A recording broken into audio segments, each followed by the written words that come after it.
જય મિત્રો, હું મિલન વરિયા. આપણે આ YouTube channel learn to daily ટુમોરોમાં તમારા બધાનું હાર્દિક સ્વાગત છે. આપણે વાત કરતા હતા ભારતના બંધારણની, અને એમાં ઓલરેડી 10 ચેપ્ટર થઈ ચૂક્યા છે. અને 11મું ચેપ્ટર જે ભાગ 3માં છે મૂળભૂત અધિકારો, બરોબર, એમાં ઓલરેડી 2 લેક્ચર થઈ ચૂક્યા છે. આજે જ ભાગ 3નું જે ચેપ્ટર 11 છે મૂળભૂત અધિકારો, એમાંનો લેક્ચર 3 કંઈક આપણે ચાલુ કરવાના છીએ. તો આપણે જોયું હતું કે ચેપ્ટર 11 છે એમાં મૂળભૂત અધિકારો છે, એમાં કયા કયા અનુચ્છેદ જોવાના હતા. 12 થી લઈને 35 સુધીના અનુચ્છેદ લેવાના હતા. તો આજે આપણે ત્રીજો જે લેક્ચર છે એમાં કંઈક અનુચ્છેદ 12 થી શરૂઆત થાય છે, બરોબર. અને જો તમે આગળના લેક્ચર ના જોયા હોય, આગળના ચેપ્ટર છે ના જોયા હોય, તો એ આપણી પ્લેલિસ્ટમાં આપેલા છે, ત્યાંથી જોઈ શકો છો. તો આપણે વાત કરીએ મૂળભૂત અધિકારોમાં અનુચ્છેદ 12ની, બરોબર. અનુચ્છેદ 12 છે એમાં કઈ બાબત આપેલી છે? રાજ્યની વ્યાખ્યાની વાત કરેલી છે. મોસ્ટ ટાઈમ ઘણી વાર પૂછેલું હોય કે ભારતના બંધારણમાં રાજ્યની વ્યાખ્યા કયા અનુચ્છેદના અંતર્ગત આવે છે, બરોબર. તો અનુચ્છેદ નંબર 12 ના અંતર્ગત રાજ્યની કઈક વ્યાખ્યા આપવામાં આવેલી છે. તો એ અનુચ્છેદ 12 માં શું લખેલું છે, એમાં કઈ બાબત છે?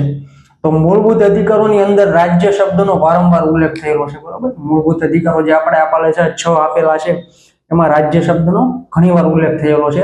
આ રીતે ભાગ 3 ના અનુચ્છેદ 12 માં રાજ્ય શબ્દનું સ્પષ્ટીકરણ છે. હવે અનુચ્છેદ 12 છે એમાં રાજ્ય શબ્દનું સ્પષ્ટીકરણ આપેલું છે કે રાજ્ય એટલે હું, કઈ કઈ વસ્તુનો રાજ્યની અંદર સમાવેશ થશે એની કઈક વાત કરેલી છે. શેમાં? અનુચ્છેદ 12 માં, બરોબર. તો રાજ્ય એટલે કઈ કઈ બાબત છે એમાં? તો કેન્દ્ર સરકાર અને સંસદ, બરોબર. પછી રાજ્ય સરકાર અને રાજ્ય વિધાનમંડળ, આવું કઈક એની અંદર સ્ટેટમેન્ટ આપેલા છે કે રાજ્ય શબ્દનું સ્પષ્ટીકરણ, રાજ્ય એટલે હું એમ, કેન્દ્ર સરકાર અને સંસદ એ રાજ્ય, પછી રાજ્ય સરકાર અને રાજ્ય વિધાનમંડળ એ રાજ્ય જ કહેવાશે. બધી જ સ્થાનિક નગરપાલિકા, પંચાયત અને જિલ્લા બોર્ડ, આ છે એનો સમાવેશ રાજ્યની અંદર થાય. રાજ્ય એટલે એવું નહીં ખાલી સ્ટેટ, બરોબર. અનુચ્છેદ 12 માં કંઈક છે રાજ્યનું સ્પષ્ટીકરણ આપ્યું, આ બાબતનો સમાવેશ થાય છે. પછી બીજી વસ્તુ 4 નંબરની, અન્ય બધી જ સંસ્થાઓ જેમાં બંધારણીય અને ગેરબંધારણીય સંસ્થાઓ આવે છે. બંધારણીય એટલે કઈ કઈ? જેનો બંધારણમાં ઉલ્લેખ હોય, બરોબર, અને એ બંધારણના કોઈ અનુચ્છેદ અંતર્ગત છે એની સ્થાપના કરવામાં આવી હોય, જેમ કે જીપીએસસી, યુપીએસસી, બરોબર. આ જીપીએસસી આપણા ગુજરાતમાં સ્ટેટ લેવલ હશે, બંધારણીય જોગવાઈ છે, બરોબર. ગમે એ રાજ્ય હોય એમાં સ્ટેટનું એક બોર્ડ હોય. આપણે ગુજરાત છે એટલે ગુજરાતમાં જીપીએસસી લાગે છે, બરોબર. એવી રીતે યુપીએસસી એ બંધારણીય બોડી છે, બરોબર. આ બંધારણીય બોડી છે. હવે ગેરબંધારણીય કઈ કઈ? ગેરબંધારણીય સંસ્થાઓ કઈ કઈ? એલઆઈસી છે, ઓએનજીસી છે, આઈઓસીએલ છે, એ બધી ગેરબંધારણીય સંસ્થાઓ કહેવાય, બરોબર. તો એનો સમાવેશ છે એ કઈક અંદર રાજ્યની અંદર કરવામાં આવે છે, એવી વાત અહીંયા કરેલી છે, બરોબર. કઈ સંસ્થા રાજ્ય છે કે નહીં તેનો નિર્ણય ન્યાયાલય દ્વારા કરવામાં આવે છે. મોસ્ટ ટાઈમથી કોઈ પણ સંસ્થા છે, આજે હું એમ કહું કે આઈઓસીએલ છે અથવા તો જીપીએસસી છે, બરોબર, એ રાજ્ય અંતર્ગત આવે છે કે નહીં એનો નિર્ણય કોણ કરશે? ન્યાયાલય કરશે. કોણ કરશે? ન્યાયાલય. હવે ન્યાયાલયમાં આપણે જોઈએ તો મેન તો સુપ્રીમ કોર્ટ છે. સુપ્રીમ કોર્ટ આનો કંઈક નિર્ણય કરી શકતી હોય છે. પછી જોઈએ, જો કોઈ સંસ્થા રાજ્યમાં સમાવેશ થાય તો તેમના વિરુદ્ધ મૂળભૂત અધિકારોનો આનંદ બદલ કેસ દાખલ થઈ શકે છે. હવે કોઈ સંસ્થા છે એનો આ રાજ્ય વડ છે એની અંદર સમાવેશ થતો હોય, બરોબર, અને એમાં જોતા હોય કે મૂળભૂત અધિકાર છે એનું હનન થતું હોય સંસ્થા દ્વારા, તો એની સામે લડત આપી શકાય. કઈ જગ્યાએ? ન્યાયાલયમાં એને પડકારી શકાય, બરોબર. ન્યાયાલયમાં એને પડકારી શકાય છે, બરોબર. પછી બીજી વસ્તુ છે, પરંતુ જે સંસ્થાનો રાજ્યમાં સમાવેશ થતો નથી તેના વિરુદ્ધ માત્ર દીવાની કેસ ચલાવી શકાય છે. હવે કોઈ સંસ્થા છે એનો રાજ્યમાં સમાવેશ થતો નથી અને ના મૂળભૂત અધિકારોનો હનન છું હોય, તો એના માટે પછી સુપ્રીમ કોર્ટ કે હાઈકોર્ટ કે એ જગ્યાએ આપણે એનું કાંઈ પણ એની આગળ પ્રોસેસ ના કરી શકાય. એના ઉપર ખાલી ને ખાલી દીવાની કેસ ચાલે. કયો કેસ ચાલે? દીવાની કેસ ચલાવી શકાય. મોસ્ટ ટાઈમ છે. આજે હું વાત કરું કે આજે આપણે વાત કરી જીપીએસસી યુપીએસસીમાં, બરોબર, સમાન તકની કંઈક વાત આવે સમાનતામાં અધિકારમાં, તો એમાં જો તમને કંઈ એવું લાગતું હોય તો 100% તમે ન્યાયાલયમાં એને પડકારી શકો. અને ઘણીવાર એવું બનેલું છે, ગુજરાતમાં બનેલું છે, બરોબર, ઘણા સ્ટેટમાં એવું બનેલું છે. જે બંધારણીય બોડીમાં કાંઈ પણ એવું અનંત થતું એવું લાગે કે ભાઈ સમાનતાનો મૂળભૂત અધિકાર છે, સમાન રોજગારીની તકની કંઈક વાત કરી હોય અને એમાં જો તમને કંઈક એવું લાગતું હોય તો ઘણીવાર એવા કેસ એવા બનાવ બનેલા છે, ઘણીવાર પીઆઈએલ જે છે એ દાખલ થયેલી છે અને ઘણીવાર એના ચુકાદા પણ આવેલા છે. તો એ બંધારણીય બોડી છે એટલા માટે. હવે આજે કોઈ પ્રાઇવેટ કંપનીમાં તમે કામ કરો છો અને ના તમને સમાન હક, જે સમાનતાની જે વાત કરીએ આપણે, એમાં જો એનો આનંદ થતો હોય તો એના વિરુદ્ધ ખાલી દીવાની કેસ ચલાવી શકાય, બરોબર. એના માટે મૂળભૂત અધિકાર અમારા હનન થયા છે એવું કાંઈ પણ આપણે એની ઉપર બ્લેમ કરી શકાય નહીં. પછી આપણે બીજી આગળ વાત કરીએ, કોઈ પણ સંસ્થા ખાનગી છે જે રાજ્ય સરકાર માટે કાર્ય કરે છે તો સુપ્રીમ કોર્ટ દ્વારા અનુચ્છેદ 12 પ્રમાણે રાજ્ય જાહેર કરી શકે છે. મોસ્ટ ટાઈમ છે.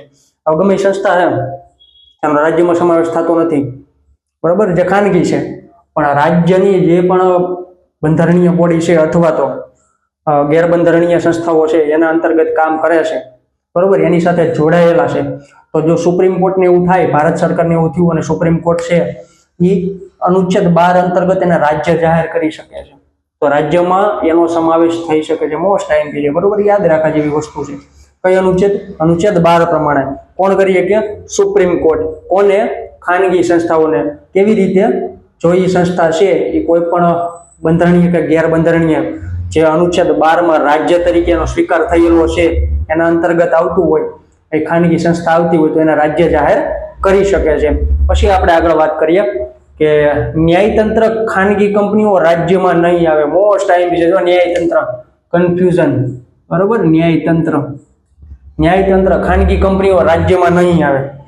ખાનગી કંપનીઓની તો હમણાં આપણે વાત કરી લીધી કે કોઈ પ્રાઇવેટ જોબ કરો છો અથવા પ્રાઇવેટ બિઝનેસ કરો છો, બરોબર, એની સાથે જોડાયેલા છો, તો ખાનગી કંપનીઓ તો આપણે સમજી કે ન્યાયતંત્ર છે એ રાજ્યમાં નહીં આવે. મોસ્ટ ટાઈમ છે આપણું કારોબારી ન્યાયતંત્ર એ બધું અલગ છે, બરોબર. ન્યાયતંત્ર છે આપણું એ સ્વતંત્ર રીતે કાર્ય કરે છે, બરોબર, રાજ્યમાં આવશે નહીં. તો આ હતી અનુચ્છેદ 12, બરોબર. પછી આપણે વાત કરીએ અનુચ્છેદ નંબર 13. અનુચ્છેદ નંબર 13 માં કઈ બાબત આપેલી છે? તો કે મૂળભૂત અધિકારો છે. અનુચ્છેદ 13 માં કઈક એવી વાત કરે છે કે મૂળભૂત અધિકારો છે એની સાથે અસંગત અથવા વિરુદ્ધ કાયદાની જોગવાઈ, બરોબર. હવે ઘણા કાયદા એવા હશે જે આપણું બંધારણ અમલમાં આવ્યું પેલા બનેલા હશે, તો એ મૂળભૂત અધિકારોનું હનન કરતા હોય, એની સાથે અસંગત થતા હોય, બરોબર, એનું હનન થતું હોય, એની સાથે અસંગત થતા હોય, એના વિરુદ્ધમાં હોય, મૂળભૂત અધિકારોના વિરુદ્ધમાં હોય, તો એના વિરુદ્ધની કંઈક જોગવાઈ આપેલી છે, કાયદાની જોગવાઈ આપેલી છે, બરોબર. તો એ કઈ અનુચ્છેદમાં આપેલી છે? અનુચ્છેદ નંબર 13 માં આપેલી છે. પછી આપણે વાત કરીએ 13 નંબરની અનુચ્છેદમાં. આ અનુચ્છેદ કાયદા અને મૂળભૂત અધિકારો વચ્ચેના સંબંધનું વર્ણન કરે છે. મોસ્ટ ટાઈમ કોઈ પણ કાયદો છે, બરોબર, અથવા તો બહુ બધા કાયદા જે આપેલા છે ઈ અને આપણા જે મૂળભૂત અધિકારો છે એ બે વચ્ચેનો સંબંધનું વર્ણન કરે છે. કોણ? અનુચ્છેદ નંબર 13, બરોબર. પછી ભારતીય બંધારણ લાગુ થયા તે પહેલા કાયદા જો મૂળભૂત અધિકાર સાથે અસંગત હશે તો તે રદ શૂન્ય કરવામાં આવશે. મોસ્ટ ટાઈમ ભારતનું બંધારણ અમલમાં આવ્યું એ પહેલા પણ ઘણા કાયદા બનેલા હશે. એ કાયદા જો અત્યારના જે મૂળભૂત અધિકારો છે એનું હનન કરતા હશે, બરોબર, એના અપોઝમાં હશે, એમાં જે મૂળભૂત અધિકારો છે એમાં કંઈ પણ ઠેસ પહોંચતી હશે તો એ શૂન્ય ગણાશે, રદ ગણવામાં આવશે, બરોબર. મોસ્ટ ટાઈમ છે કયા અનુચ્છેદ અંતર્ગત? અનુચ્છેદ નંબર 13 અંતર્ગત. પછી અનુચ્છેદ 13 ન્યાયતંત્રને શક્તિ પ્રદાન કરે છે કે સંસદ કે રાજ્ય સરકારના કાયદા ભાગ 3 માં આપેલ મૂળભૂત અધિકારોનું હનન કરે તો તેને ગેરબંધારણીય જાહેર કરી શકે છે. અનુચ્છેદ 13 છે, બરોબર, ન્યાયતંત્રની સ્વતંત્રતા આપે કે આજે કેન્દ્ર સરકાર છે ત્યાંનું સંસદ અને રાજ્ય સરકાર છે કોઈ પણ એની વિધાનસભા, બરોબર, કે વિધાનમંડળ એ કોઈ કાયદો બનાવે છે અને આપણા જે અત્યારે બંધારણના ભાગ 3 માં જે મૂળભૂત અધિકારો આપેલા છે એનું હનન થતું હોય, બરોબર, તો આ ન્યાયતંત્રની શક્તિ આપે અનુચ્છેદ 13 કે ઈ જે સંસદ અથવા તો વિધાન સભા છે એના દ્વારા કાંઈ પણ કાયદો બનાવવામાં આવેલો છે, બરોબર, જે મૂળભૂત અધિકારોનું હનન કરે છે તો એને ગેરબંધારણીય જાહેર કરી શકે છે. કોણ કરી શકે? ન્યાયતંત્ર. કોને? સંસદ કે રાજ્ય સરકારના જે કાયદા બનાવેલા છે એને કઈ બાબતે? તો કે જે ભાગ 3 માં મૂળભૂત અધિકારો આપેલા છે એનું હનન થાય ત્યારે, બરોબર. પછી આપણે આગળ વાત કરીએ કે રાષ્ટ્રપતિ કે રાજ્યપાલના વટહુકમો જો અધિકારોનું હનન કરે તો તેને ગેરબંધારણીય જાહેર કરી શકાય છે. મોસ્ટ ટાઈમ છે આજે રાષ્ટ્રપતિ અથવા તો સ્ટેટના કોઈ પણ ગવર્નર હોય, રાજ્યપાલ હોય, એ કોઈ વટહુકમ બહાર પાડે, બરોબર, કે આજે આપણે આમ કરવાનું છે, સ્ટેટમાં આ કરવાનું છે, કેન્દ્રમાં આ કરવાનું છે, એવું કોઈ પણ વટહુકમ પાડે બરોબર. અને ત્યારે એવું લાગે કે ભારતના સ્વતંત્ર નાગરિક છે, ભારતનો જે નાગરિક છે એના મૂળભૂત અધિકારોનું હનન થાય છે, તો ત્યાં છે ગેરબંધારણીય જાહેર થઈ જાય. શું વટહુકમ છે એ ગેરબંધારણીય જાહેર થઈ શકે એવી શક્તિ કોને આપેલી છે? ન્યાયતંત્રને. કયા અનુચ્છેદમાં? અનુચ્છેદ નંબર 13 માં. બરોબર. પછી આપણે આગળ વાત કરીએ, બંધારણીય સુધારા કોર્ટમાં પડકારી શકાય નહીં. બરોબર. કોઈ પણ બંધારણીય સુધારો કરે, આપણે આગળ વાત કરી હતી બંધારણીય સુધારામાં કે બંધારણમાં કોઈ પણ ભાગમાં સુધારો કરી શકાય છે, પણ આનું મૂળભૂત માળખું છે એ કોઈ દિવસ ચેન્જ થશે નહીં. મૂળભૂત અધિકારો જે આપેલા છે એમાં પણ કોઈ પણ પ્રકારનો ચેન્જ થઈ શકે, સુધારો થઈ શકે. બરોબર. એના માટેની આખી પ્રોસેસ છે, તો એ આપણે આગળ થોડીક વાત કરી હતી સુધારામાં.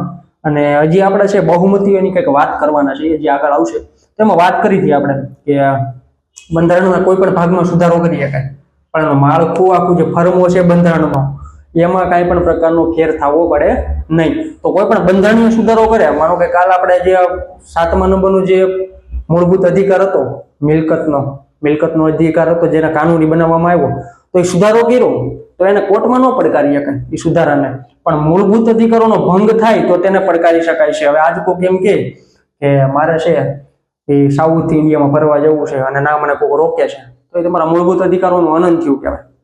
બરોબર. તમને સ્વતંત્રતા છે, તમે ભારતના નાગરિક હોવ તો તમને સ્વતંત્રતા છે, તમે સાઉથ ઇન્ડિયામાં ગમે ત્યાં ફરી શકો ને, ગમે ત્યાં વસવાટ કરી શકો. બરોબર. તો ત્યાં હનન થયું, તમને કોઈ રોકે છે તો એનું હનન થયું, સ્વતંત્રતા જે અધિકાર છે, બરોબર, એનું હનન થયું તો એને ચોક્કસ પડકારી શકાય. હવે પછી આપણે જે હમણાં વાત કરી કે 7મો બંધારણ આપણે મૂળભૂત અધિકાર હતો, બરોબર, એને રદ કરી અને એ કાનૂની અધિકાર બનાવવામાં આવ્યો, તો પછી એના માટે આપણે એને પડકારી ના શકાય કોર્ટમાં, તો કોર્ટ એના માટે કાંઈ પણ પ્રોસેસ કરી શકે નહીં. બરોબર. બંધારણીય સુધારાને પડકારી ન શકાય. મૂળભૂત અધિકાર જે છે, બરોબર, મૂળભૂત અધિકાર છે એનું હનન થાય તો ચોક્કસપણે તમે એમને હાઈકોર્ટ કે સુપ્રીમ કોર્ટમાં એને પડકારી શકો છો. તો આપણે આ લેક્ચર 3 છે અહીંયા કમ્પ્લીટ કરીએ છીએ. બરોબર. ચેપ્ટર 11 આગળ કન્ટિન્યુ રહેશે. અને જો મિત્રો તમે આ ચેનલ ઉપર નવા હો તો આ ચેનલને સબસ્ક્રાઇબ કરો, બેલ આઇકન દબાવો, લાઈક કરો અને મિત્રો સાથે શેર કરો, જેથી અહીંયા કંઈ પણ અપડેટ આવે તો એની માહિતી તમારા સુધી પહોંચી રહે. બરોબર. તો આનું આ ચેપ્ટર નંબર 11 છે, એનો લેક્ચર 4 ટૂંક સમયમાં આવી જાય, તો બધા ચેક સુધી બન્યા રહેજો. બધાને ઓલ ધ બેસ્ટ. જય હિન્દ, જય ભારત.